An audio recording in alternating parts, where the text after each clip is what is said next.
Hi everyone. So today's topic is the anti-Asian hate crimes that are happening across America and pretty much globally right now. And I know it's a serious issue and kind of deviates from what I usually post, but I think it needs to be talked about. So I wanted to take the initiative here. First of all my Chinese American friends, well, I I miss you, love you, and this must be one of the most frustrating times in your life to be Chinese American. And as a fellow Asian American, it's very palpable, and I can feel that. So for those of you who don't know, there's about an 800 to 850% uptick in anti-Asian hate crimes right now being reported across news media, and etc. In major cities, including Los Angeles, San Francisco, and New York City, and countless other places. But there are Asian elders being hit, being killed, all kinds of violence happening towards Asian Americans. For those of you who didn't know that, some of you it's common knowledge. So let's talk about this for a minute. And first of all, again, my heart goes out to all my Chinese American friends who are probably the most hit by this. A lot of Chinese businesses going out of business. I think Jing Fong, one of my favorite dim sum restaurants in New York City, closed. And when Trump was president, he told a lot of rhetoric about how it's a Chinese virus and all this kind of thing. And basically, I think that kind of Trump's influence across the media really made it okay for racists to come out and be more racist in our faces. So, that was not smart by any means from Trump. But anyways, that's water under the bridge. Hopefully Biden will start changing things. But I think still right now we're still feeling the effects of that, how Trump affected the American people and our mindsets. But anyways, that's a whole other story. But I can only imagine the frustration, anger, mix of fear that you might be feeling as a Chinese American and an Asian American. And this is a cliche, and other celebrities have already said it. But it's really important for us to be unified and support each other, obviously. And sorry for always just talking about myself in my videos. Sometimes it's more important for us to be connected through these common issues. And one of the things that I'll say to other Koreans and Korean Americans is that we are in this together. So because racists are completely irrational, and they can't tell between Chinese and Korean and Japanese, Vietnamese, racists, they don't care.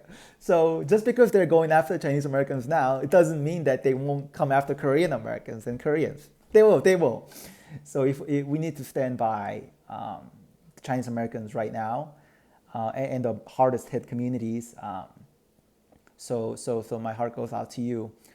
And the second thing I wanted to say is some of the things that I think needs to be clarified and something that we can improve on. So a lot of the things that need to be said have already been said, raising awareness about these crimes that have already been done. So I wanted to add my 2 cents, and some of you might disagree with it. Now, a couple of weeks ago, it was Chinese New Year. It was Lunar New Year, and there was a lot of noise. There was a lot of amplified announcements about this holiday, how it's a very important Chinese holiday, and a lot of other East Asian countries celebrated too. And this is what we're eating. And everybody seemed very active and happy on Lunar New Year. Now, Koreans celebrate it too. I don't really celebrate it personally, but I know a lot of people who do. And so just my 2 cents on that. So was it really the correct idea to spread and make a lot of noise about Chinese New Year this year? I'm just talking about this year. If it was any other year, it might have been okay. But just this year, was it a good move by everyone, and maybe even like the social media companies, Instagram, Facebook, Twitter, whatever? Was it such a good move to push forward all that noise that I saw on social media about Lunar New Year? My answer is no. And that's because it'll rub people the wrong way. So I'm not saying that you're not free to celebrate your culture, celebrate Lunar New Year. Every year, it's a huge thing, right? It's one of the most important things, important holidays. But as it stands right now in COVID-19 pandemic, there are people who have lost family members and friends and people who can't go back to school, who can't go back to work because of COVID. And now when they look at social media, they have to see the celebration of this thing, of this holiday. Now, let's just put yourself in another person's shoes for a second. Let's say that COVID-19 happened in America instead and not China. This is a hypothetical scenario. Let's say it happened out of, I don't know, Chicago. Sorry.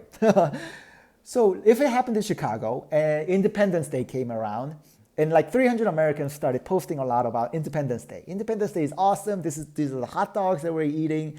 We're eating cheeseburgers, fennel cakes, dipping dots. This is American food. This is our holiday. Bye-bye. And in this hypothetical scenario where COVID happened in Chicago, I'm just asking you a question. Would other people have liked to see that?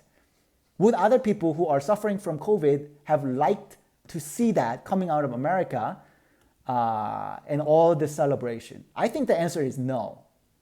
So now, I'm sure a lot of people would disagree, and one of the reasons why there was so much noise about Chinese New Year was that some people were trying to increase solidarity around these anti-Asian hate crimes. They were basically saying, oh my God, there's this anti-Asian hate crimes happening. Let's solidify, let's get together. We need to be proud of our Asian identity. Here is Chinese New Year. That was the intent, I assume. But the intent and the results of media expression is different. Even if that was your intent, how other people might take it the wrong way, that's also important. So that's my opinion, and you can disagree with me all you want and correct me all you want. But I just want to say that this year, from next year, hopefully COVID is all blown over and this won't be a problem ever again. But all I'm saying is it might not have been the worst idea in the world to tone down it a little bit and be a little bit more sensitive to people who are losing family members, losing friends, and healthcare workers who are risking their lives trying to fight the pandemic, to tone down a celebration mood a little bit. Now, I'm not saying that you shouldn't celebrate it, because it's our right to celebrate important cultural holidays. So that was my opinion there. One last thing I will say is about what came out of Wuhan. I saw some news coming out of Wuhan, China, that COVID has basically tempered down there. And everything is almost back to business as usual. And everything's much better now. People going back to school, people working.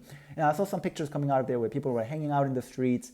People were going to nightclubs and entertainment venues and stuff like that. Now, I'm very happy in one aspect. But in another aspect, I'm not sure if that was the right announcement to the rest of the world. Now, I'm not sure how accurate that news was, whether it was even correct. But if it was, is it a good idea to make a big deal about how well you are doing right now when the rest of the world is in the shit? Now, you might say that maybe Wuhan can be an example of other cities to follow. I mean, I think it's too early for that, because the common sentiment towards China and Wuhan is not very stable right now, as you know. It's very negative because of these the questions around where it originated and all that. And that's a whole another story in itself, whether it really originated in China and who is to blame. And there's no straight answer to that, because there were some very intelligent reports out there that said that, Africa should not apologize for AIDS, or America should not apologize for SARS, and therefore China should not apologize for COVID. There's some validity there, so there's something to think about. But just all in all, when we don't know the truth right now, is it a right move for Wuhan to make a big deal about how well they're doing, or for any city, for that matter, to celebrate right now, or to kind of brag right now? It's not. It's not the right time. And that's my opinion. So, social media is obviously not the answer to anti-Asian hate crimes or the COVID-19 pandemic, but I think, just for public discourse, it is an important thing that we should think about how we communicate, how we disseminate that kind of information, and how we present ourselves, because I think that's really important for our understanding and how we stay connected. Otherwise, it's just chaos, So that's all I wanted to say.